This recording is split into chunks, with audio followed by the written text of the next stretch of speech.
Okay, so this is a technique that I call chakra wheeling, and you can basically do it anytime and any place.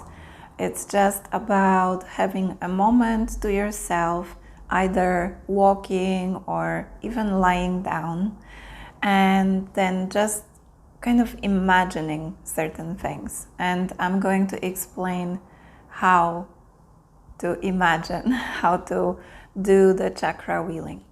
So first and foremost, you want to decide where you start from. So you can do the chakra activation or the chakra wheeling, which is basically about activating your chakras to swirl. Okay, you can do that either from the ground up or from up to down to the ground. So let's say that you are walking in nature. Imagine that in the center of the earth is this amazing core, and in whatever way you imagine it is just right. I see it as a beautiful crystal, even like crystal clear, almost diamond-like core. And from that core, there is infinite energy flowing all the time. And even when you don't touch the earth physically, so even while you're walking and you're walking in your shoes, you don't touch the earth physically. But even then, can you take the energy from the core and flow it up your body? So what to do is to just intend for the earth to activate and clear and awaken your chakras. And I'm going to describe kind of visually how to do this. So let's imagine this is the ground, okay? And you would be walking, okay, like this. These are your feet or your shoes. And so imagine there is a stream flowing from the core of Mother Earth, and it is flowing upwards now through the ground. And so when you touch the ground with your feet, it's like you're picking the stream up. And that, as I imagine it, makes the energy flow up through the feet and up through the legs and go to your root chakra at the base of your spine. And you can also imagine a third line of energy flowing directly from below, from the center of the earth, to the root chakra. And what that flow does, it almost like it starts a wheel. So imagine that your chakras are like the windmill wheels, and the energy of the earth is like water. So, water mills, that would be water mills then. And so what happens when the water flows, it starts to move the chakras. It starts to move the wheels.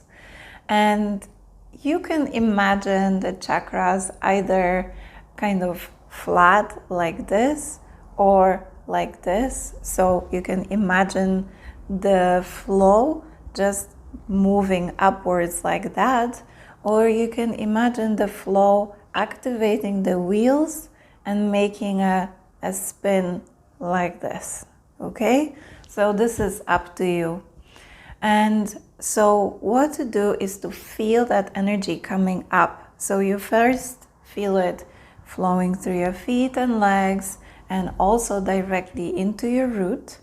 And then you feel that the chakra starts, it's like the wheel starts spinning, all right?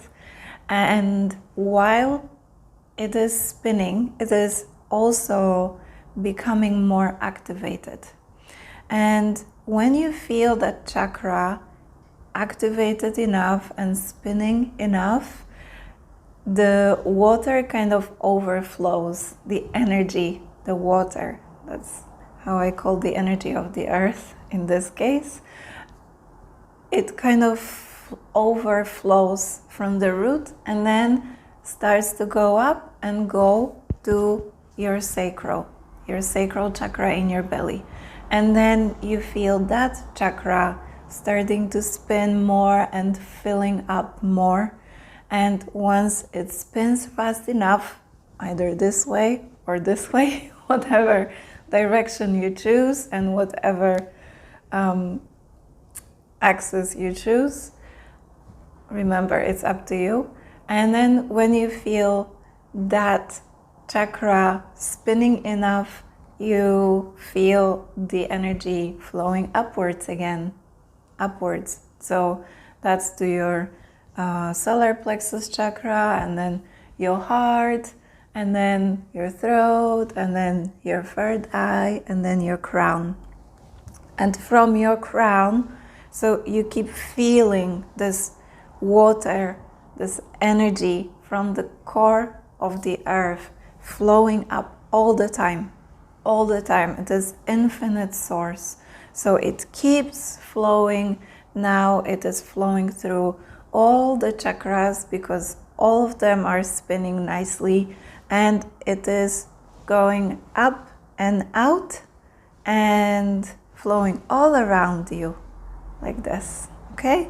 And then if you like, you can feel that energy either flowing back to your feet, or you can see that energy flowing down to the earth, kind of going to her core, her heart, and then from there the energy comes up to you again. And so you can do the same in the other direction. So you can imagine that source above that flows that infinite light, infinite energy, water-like or light-like, however you wish to experience that energy. And then just feel the crown starting to activate, to spin, and then allow the water, that energy, the light to flow downwards, activating all your chakras in order as you go along. And then if you like, you can feel that energy coming out from your feet and out from your root and going down to the core of the earth, or come up and go into your crown again, or go to the source above where it kind of originated from. So one important thing about this practice, when you are doing this while meditating, and meditating in a place where you always do it, and you put around like protection of sorts, even if it's just a bubble of love around you, or Archangel Michael's protection, then that is great. That is just fine, because you're doing it in a place that you always use for meditative practices. When you're out in nature or walking anywhere or lying down, because you can do this stationary as well, either touching the ground directly or just imagining this energy flow, that can happen as well. So let's say you are out walking or lying down on the grass and you want to do this practice of chakra wheeling, chakra activation, chakra spinning. Please do put a protection around you, because this kind of chakra activation is basically like it's like a powerful energy transfer. You're running a lot more energy through you than you would normally when out and about. So please do put a protection around you. And I would ask Archangel Michael to put his energy around me. I sometimes ask for his cloak of protection, or I ask for a color around me, and that acts as a protection. You can use an object, or you can just ask that your chakras are closed to an appropriate level, but that this chakra activation happens within that amount of opening that you have while walking outside, while you have kind of secured, saying, you know, they are close to an appropriate level. So know that our chakras can never be closed completely, because it's like there would be no energy flowing and there would be no life. Closing your chakras just means limiting the quantity of light and information coming to the chakras. So I do ask you and recommend highly that you put an extra protection around you as you are walking about and doing this practice, so that you only pick up the highest vibrations from the source below, which is the core of the earth, and the source above, wherever you imagine that to be. Enjoy this practice and let me know if you have any questions, and let us all know about the results.